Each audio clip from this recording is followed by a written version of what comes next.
दोस्तों, ईरान के हाथ इजराइल की एक ऐसी कीमती चीज लगी है जिसके चलते हुए इजराइल और अमेरिका दोनों टेंशन में आ गए हैं। हाल ही में अभी जो 12 दिन की जंग हुई इजराइल और ईरान के बीच, ईरान पर हमला करने के लिए ज्यादातर अपने फाइटर जेट का इस्तेमाल इजराइल ने किया, लेकिन इसके अलावा ड्रोन अटैक भी बहुत सारे ईरान के अंदर किए गए। इजराइल के पास बहुत सारे ताकतवर ड्रोन मौजूद हैं और इजराइल अपने ड्रोन का इस्तेमाल करता भी बहुत है, क्योंकि ये जो ड्रोन है इजराइल के पास, ये बहुत सारा गोला बारूद भरकर सटीक निशाने पर हमला कर देते हैं।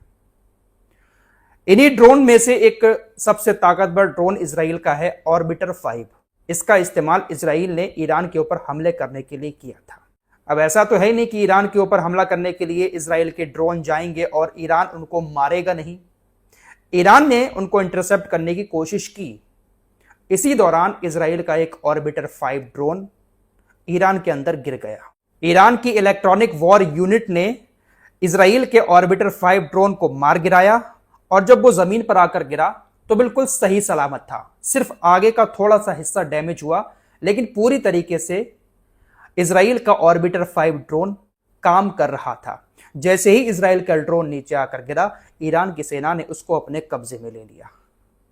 अब ड्रोन सही सलामत पकड़े जाने का मतलब यह है कि इजराइल को अब टेंशन होने लगी है। ईरान के वैज्ञानिकों ने उस ड्रोन को खोलना शुरू कर दिया है और उसकी कॉपी भी बनानी शुरू कर दी है। ईरान की तरफ से उस ड्रोन को खोलने का वीडियो भी शेयर किया गया है। अब देखिए टेंशन में क्यों है इजराइल और अमेरिका। दरअसल अमेरिका और इजराइल कोई भी हथियार बनाते हैं, आप लोग जानते ही हैं कितनी खतरनाक टेक्नोलॉजी उसमें डाली जाती है। कोई भी देश अगर कोई हथियार बनाता है, ड्रोन बनाता है या कुछ और हथियार बनाता है, तो उसकी परमिशन भी लेनी होती है, अंतर्राष्ट्रीय कानूनों का पालन भी करना होता है।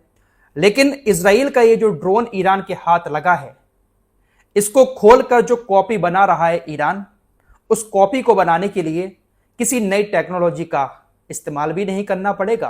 किसी तरह का अंतर्राष्ट्रीय कानून भी ईरान को ड्रोन बनाने से नहीं रोक पाएगा। और क्या टेक्नोलॉजी इसमें डाल रहा है इजराइल, वो भी ईरान को अच्छे से पता चल जाएगा। सेम टू सेम उसी टेक्नोलॉजी का इस्तेमाल करके थोड़ी सी और टेक्नोलॉजी नई उसमें ऐड करके ईरान इस ड्रोन से भी ज्यादा खतरनाक ड्रोन तैयार कर रहा है। ईरान ये जो ड्रोन तैयार कर रहा है, ये रिवर्स इंजीनियरिंग के जरिए कर रहा है। रिवर्स इंजीनियरिंग का मतलब होता है कि आप किसी भी चीज को खोलकर उसकी तरह या फिर उससे मिलता जुलता कोई भी प्रोडक्ट बना सकते हैं, और इसके लिए आपको किसी परमिशन की जरूरत नहीं होती और ना ही किसी कानून की जरूरत होती है। कोई कानून ईरान को यहां पर ऐसा करने से नहीं रोक सकता। फिलहाल 100 बात की एक बात यह है कि ईरान के हाथ इजराइल का यह एक बहुत बड़ा खजाना लगा है। इजराइल ईरान के ऊपर हमला करने में ज्यादातर इसी ड्रोन का इस्तेमाल कर रहा था। अब अगर इस ड्रोन का इस्तेमाल करके इजराइल ईरान के ऊपर हमला करेगा तो ईरान को इस ड्रोन की कमजोरी भी मालूम हो गई होगी, क्योंकि इस ड्रोन को पूरी तरीके से खोलकर देख लिया गया है। इस ड्रोन की कमजोरी क्या है, इस ड्रोन की ताकत क्या है, सब कुछ ईरान को मालूम हो गई है।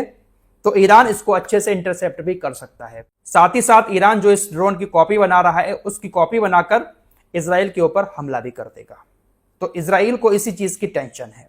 अब इस ड्रोन की ताकत भी आप लोगों को बता देता हूं। यह ड्रोन जब हवा में छोड़ा जाता है तो तकरीबन 25 घंटे तक लगातार उड़ सकता है। यह अपने साथ तकरीबन 75 किलोग्राम वजन लेकर टेक ऑफ कर सकता है। फिलहाल ये ऑर्बिटर 5 इजराइल का सबसे ताकतवर ड्रोन माना जाता है और यह अब ईरान के हाथ लग चुका है। IRGC की तरफ से कल एक स्टेटमेंट दिया गया कि अभी जो 12 दिन की जंग हुई थी, इस जंग के दौरान हमने जिन मिसाइलों का इस्तेमाल किया, वो मिसाइलें हमारी मिसाइल सिटी की मिसाइलें नहीं थी। आपको मालूम ही है कि ईरान ने बहुत सारी अंडरग्राउंड मिसाइल सिटी बना रखी है जहां पर हजारों मिसाइलें तैनात हैं। IRGC ने कहा कि हमने अपनी मिसाइल सिटी का इस्तेमाल ही नहीं किया, बल्कि जो हमारी मिसाइलें मिसाइल सिटी से बाहर रखी हुई थी, उनका 25% हिस्सा सिर्फ हमने इस्तेमाल किया इजराइल के ऊपर हमला करने के लिए। इससे आप अंदाजा लगा सकते हैं कि ईरान के पास कितनी तादाद में मिसाइलें मौजूद हैं। मिसाइल सिटी तो पूरी की पूरी बरकरार है, अभी जो बाहर मिसाइलें थी उनका भी 25% इस्तेमाल किया गया। ईरान के पास वाकई में बहुत ज्यादा तादाद में मिसाइलें मौजूद हैं। इजरायली रक्षा मंत्री कहता है कि इजराइल ईरान को उसके परमाणु और मिसाइल प्रोग्राम को दोबारा एक्टिव करने से रोकने के लिए सैन्य और हवाई कार्रवाई की योजना बना रहा है। प्लानिंग फिर तैयार कर रहे हैं ये लोग कि एक बार फिर से हवाई हमले किए जाएं। फिलहाल ऐसी भी खबरें आ रही हैं कि ईरान ने इजराइल के ऊपर जो हमले किए थे उन हमलों में बहुत सारे इजरायली सैनिक भी मारे गए। आपको तो एक बात मालूम ही है कि इजराइल की सेना में सिर्फ इजराइल के यहूदी नहीं है बल्कि पूरी दुनिया के लोग मौजूद हैं। जो भी इजराइल के अंदर जॉब करने जाता है इजराइल उसको नागरिकता दे देता है, जो भी कंपनी में काम करता है वहां जाकर, और फिर उसको अपनी सेना में शामिल कर लेता है।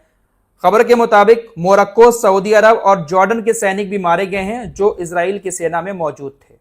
हर देश के सैनिक इजराइल की सेना में आपको मिल जाएंगे, क्योंकि इजराइल के अंदर कोई भी जॉब करने आता है उसको नागरिकता दे दी जाती है, और ये नियम है इजराइल का कि जो नागरिक है इजराइल का उसको सेना में सेवा देनी होती है।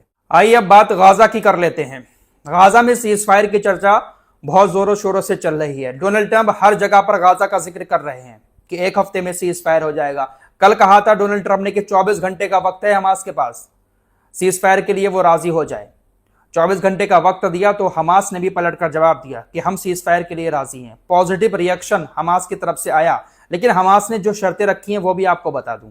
हमास ने कहा है कि 60 दिन का जो सीज फायर हो रहा है इस बात की हमें गारंटी दें कि इस 60 दिन के सीज फायर के बाद किसी तरह की कोई जंग फिर से शुरू नहीं होगी। हमास ने कहा है कि सीज फायर लागू होने के फौरन बाद जो पहली स्टेज होगी उस पहली स्टेज में ही इजरायली सेना को पूरी तरीके से गाजा छोड़कर वापस जाना होगा। हमास की तीसरी शर्त यह है कि गाजा के अंदर जो भी खाना बांटा जा रहा है या कोई भी चीज बांटी जा रही है तो उसको बांटने में सिर्फ यूनाइटेड नेशंस काम करेगा।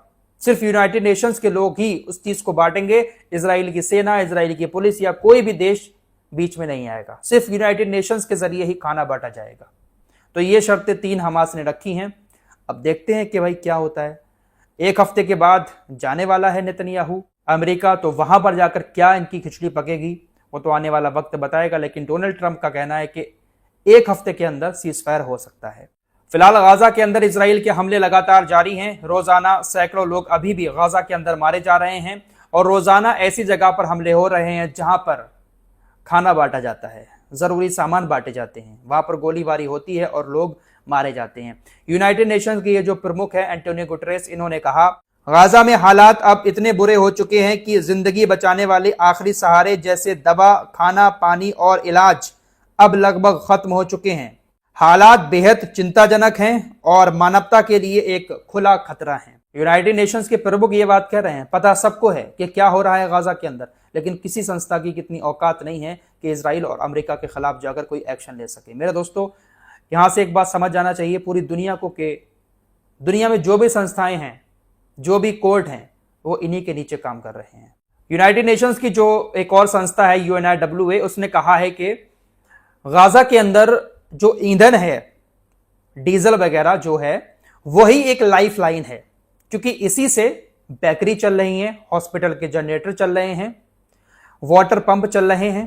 जो कुछ भी हो रहा है वो ईंधन से ही हो रहा है, और इसको तुरंत बंद कर देना एक तरीके से बहुत बड़ी आपातकालीन स्थिति पैदा करेगा। गाजा के हालात तो वैसे ही बहुत ज्यादा दर्द देने वाले हैं, लेकिन इसको बंद करना और ज्यादा दर्द बढ़ा देगा। ईंधन सबसे बड़ी लाइफलाइन है गाजा की। फिलहाल इजराइल की सेना तो अभी भी गाजा के अंदर मौजूद है। खबरें ऐसी आ रही हैं कि जो अल कुद्स ब्रिगेड है उसकी तरफ से कल इजराइल की एक सेना की टुकड़ी पर हमला किया गया था, जिसमें 40 सैनिक चपेट में आए हैं। कुछ घायल हुए हैं, कुछ की मौत हुई है। दोस्तों, एक कहावत अक्सर लोगों की तरफ से कही जाती है कि हर दाढ़ी वाला मौलवी नहीं होता, हर दाढ़ी वाला मुसलमान नहीं होता। इजराइल की चालाकियां अब तक तो आप लोग समझ ही चुके होंगे। मोसाद किस तरीके से ऑपरेशन चलाता है किसी भी देश के अंदर। अब इनके निशाने पर यमन भी आने लगा है। ये जो आपको दिखाई दे रहा है ना आपकी स्क्रीन पर, लंबी सी दाढ़ी वाला, इसको देखकर कोई भी पहली नजर में यही कहेगा कि ये पक्का मुसलमान है और एक मौलवी है। दरअसल खबर ऐसी आ रही है कि ये शख्स इजराइल का एजेंट था है नहीं, क्योंकि यह मर चुका है। इसने यमन के अंदर रहकर 3 सुरक्षा कर्मियों की हत्या कर दी, 7 से ज्यादा लोगों को घायल करवा दिया। ये लंबी सी दाढ़ी रखकर अपने आप को मौलवी कहने वाला इजरायली एजेंट बताया जा रहा है, और ये बहुत ज्यादा अराजकता भड़काना चाह रहा था। यमन के अंदर लोगों के बीच गुंडागर्दी करवाना चाह रहा था, लेकिन इस तथाकथित मौलवी को यमन की सेना ने मार दिया। तो इस तरीके से अपने एजेंट इजराइल कहीं पर भी बना लेता है। फिलहाल सीरिया की भी बात कर लेते हैं। आपको तो मालूम ही है सीरिया की सरकार कैसे इन लोगों के साथ मिलकर काम कर रही है। ये फोटो सामने आया जहां पर यह बताया जा रहा है कि ये फोटो जो सीरिया की राजधानी दमिश्क है उससे सिर्फ 10 किलोमीटर दूर याफोर शहर का है और यहाँ पर इजरायली सेना ने घुसपैठ की और बाकायदा यहाँ पर झंडा भी फहराया। बहुत जल्द सीरिया भी पूरी तरीके से इनकी मुट्ठी में आने वाला है। फिलहाल के लिए इतना ही, कुछ और खबरों के साथ फिर हाजिर होऊंगा। अपना ख्याल रखिएगा। अल्लाह हाफिज।